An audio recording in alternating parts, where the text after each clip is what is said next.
আপনি কি বিশ্বাস করেন ফেসবুকে কপি ভিডিও দিয়েও কন্টেন্ট মনিটাইজেশন পাওয়া যাইতেছে? হ্যাঁ, এটা সত্যি অবিশ্বাস্য ছিল।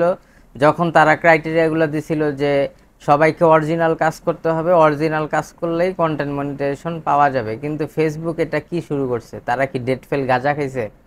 তো আমার তো মনে হয় এটাই। দেখেন, আমার এলাকারই এক ভাই, তাকে আমি অসম্মান করতেছি না, সে কন্টেন্ট মনিটাইজেশন পাইছে, তাকে অভিনন্দন জানাই, কিন্তু আমার কাছে মনে হয় যে সে কন্টেন্ট মনিটাইজেশন পাওয়ার যোগ্য না। দেখেন, আপনাদেরকে যদি আমি তার আইডিটা পুরাটা রিভিউ করে দেখাই, তাহলে আপনারা ফেসবুককে, আমি এখন যেভাবে গালি দিছি হয়তো বা রোজার মাস ঠিকভাবে গালি দিতে পারতাছি না, আপনারা এর চেয়ে বেশি গালি দিবেন মনে মনে, এবং কমেন্টেও গালি দিতে পারেন।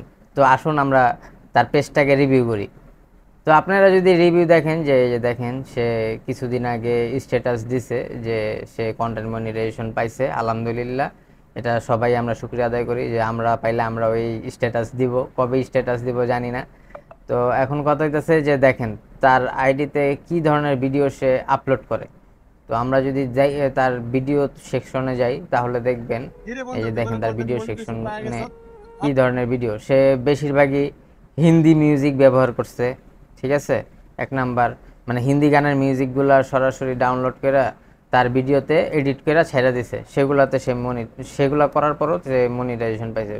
তো প্রথমে তার হয়তো বা ইনস্টিমেট সেটআপটা ছিল, মানে আমি যতটুকু তার সাথে কন্টাক্ট করে জানতে পারছি, এতে সে কন্টেন্ট মনিটাইজেশন যে পাইছে, রিলসে অহরহ ভিডিও ছাড়ছে, সব কপিরাইট মিউজিক ব্যবহার করছে। এই যে দেখেন সরাসরি ডাউনলোড করে ভিডিও, মানে ফেসবুকের ভিডিওই ডাউনলোড করে আবার সে আপলোড করছে। ফেসবুকে আগুনের ভিডিও, ধ্বংসস্তূপ ভিডিও, এইসব ভিডিওগুলো ছাড়া হইতেছে নিষেধ, গাইডলাইন্সের বিরুদ্ধে যায়। মানে কোনো ধ্বংসস্তূপ বস্তু বা কোনো রক্তাক্ত বস্তু, এগুলা কোনো কিছু শো করা যাবে না। কিন্তু দেখেন সে কিন্তু আগুনের ভিডিওগুলো দাউ দাউ করে জ্বলতেছে, এই ভিডিওগুলো আপলোড করেও সে কন্টেন্ট মনিটাইজেশন পেয়ে গেছে।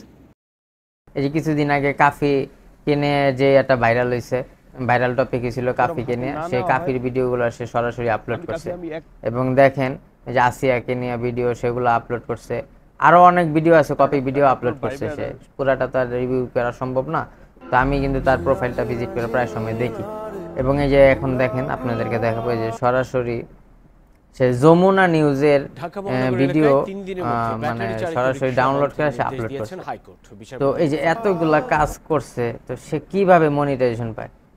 এত এত কপি ভিডিও আপলোড করে, ডাউনলোড করে সরাসরি আপলোড করছে, হিন্দি মিউজিক ব্যবহার করছে তার ভিডিওতে, মোটামুটি যাই হোক ভিউজ যেরকম সেরকম, কিন্তু সে কিভাবে মনিটাইজেশনটা পায়? আর এই মনিটাইজেশন পাওয়ার পরে, মানে যারা অরিজিনাল কাজ করছে তাদের দেখার পরে কি ধরনের আফসোসটা হবে আপনারা একবার চিন্তা করে দেখেন। আমি নিজেই হতবাক হয়ে গেছি তার এই মনিটাইজেশন সেকশনটা দেখে, যে সে মনিটাইজেশন পাইছে।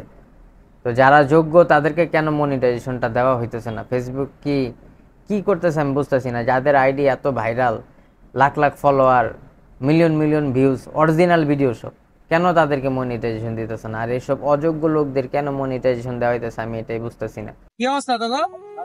ধীরে বন্ধু, তুই বলে কন্টেন্ট মনিটাইজেশন পাওয়া গেছ? হ্যাঁ বন্ধু, আমি ফেসবুকে কন্টেন্ট মনিটাইজেশন পেয়ে গেছি। আমরা পাইলাম না, তুই পেয়ে গেছ। তো আপনাদের কাছে আমার একই প্রশ্ন। তো আপনারা আশেপাশে আপনাদের যাদের এই ধরনের ঘটনাগুলো ঘটতেছে, তারা কমেন্ট করে জানাবেন অবশ্যই। আর ভিডিওটা ভালো লাগলে সবাই লাইক, কমেন্ট, শেয়ার এবং সাবস্ক্রাইব করে দিবেন। আসসালামু আলাইকুম।